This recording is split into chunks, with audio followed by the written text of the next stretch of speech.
let's find the equation of the tangent line at this point. To find the equation of the tangent line, you need a coordinate given, and we need a slope. How do you get the slope? You derive y.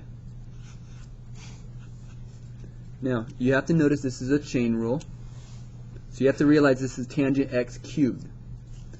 So what it's going to be is you have a 2 here, leave the 2 out front, then you're going to take the cube, put it out front, leave tangent x,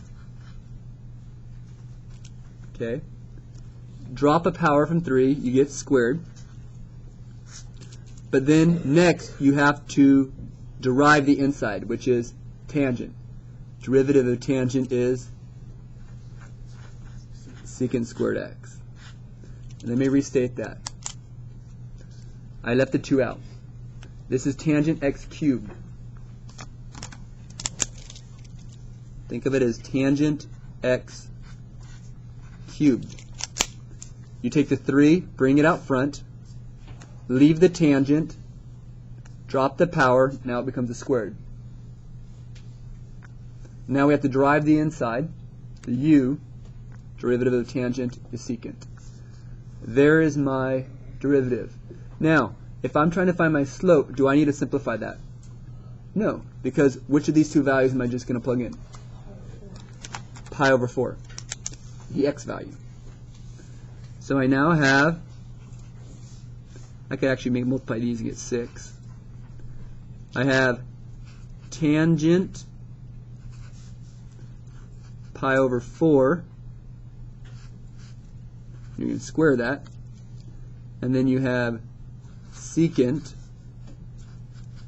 pi over 4, and you're going to square that. Okay, I should probably put parentheses around this one too. Don't you hate secant and tangent? A little bit harder to find. But if you think of your unit circle, tangent, isn't pi over 4 a quarter way through? And isn't tangent 1? So that's easy. Tangent of this is 1. So this one's going to be 6 times 1 squared. Again, pi over 4 is a fourth away of the unit circle. It's square root of 2 over 2 over square root of 2 over 2. Secant's a little bit harder. What you have to realize for secant, again, it's 1 over cosine. Don't forget the squared. And cosine pi over 4 is square root 2 over 2. So square root 2 over 2 squared. Looks like we got 1 over square root 2 over 2. And you're squaring that, correct? When you square that, you end up with 1 over 2/4. Is that right?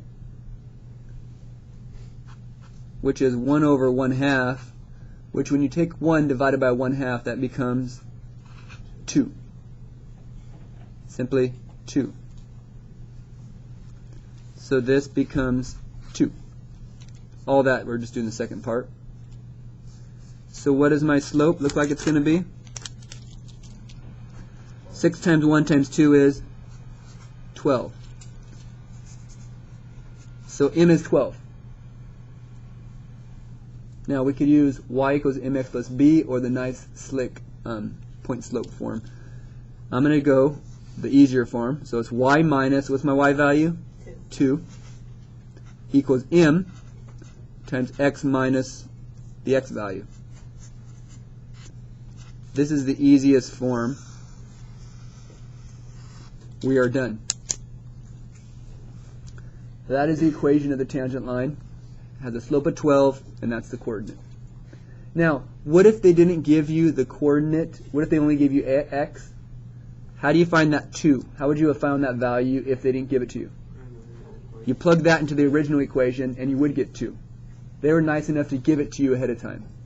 Sometimes they don't. They only give you the x, and so you have to find the 2. But you always have to find the m. There's the equation. Okay. 86, we want to take the second derivative. So, to take the second derivative here, let's first take the first derivative. So the first derivative let's first rewrite this as secant pi x squared. For some of you that could help. Is that okay?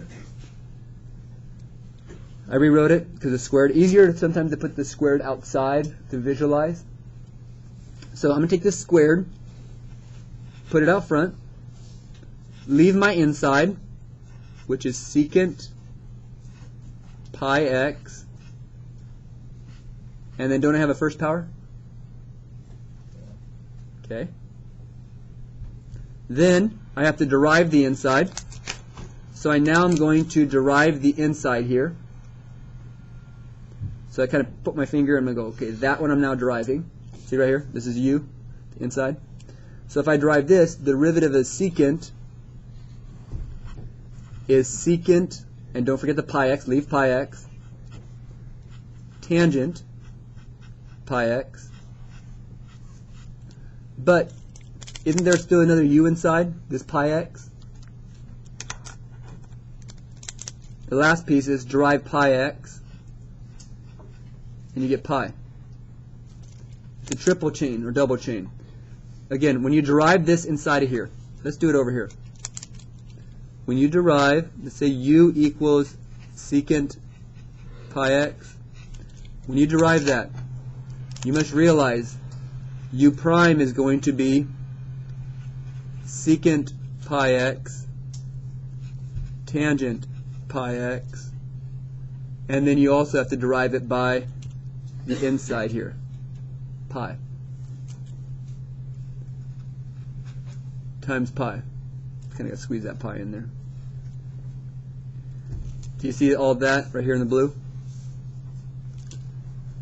Okay, so let's simplify this down so that we can derive it a little bit easier, because we have to do another derivative.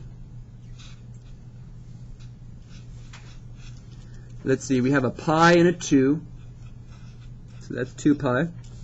We have a secant times a secant, so it looks like that's going to be a secant squared pi x, and it looks like we also have a tangent pi x. There's our new equation. We are now going to take a derivative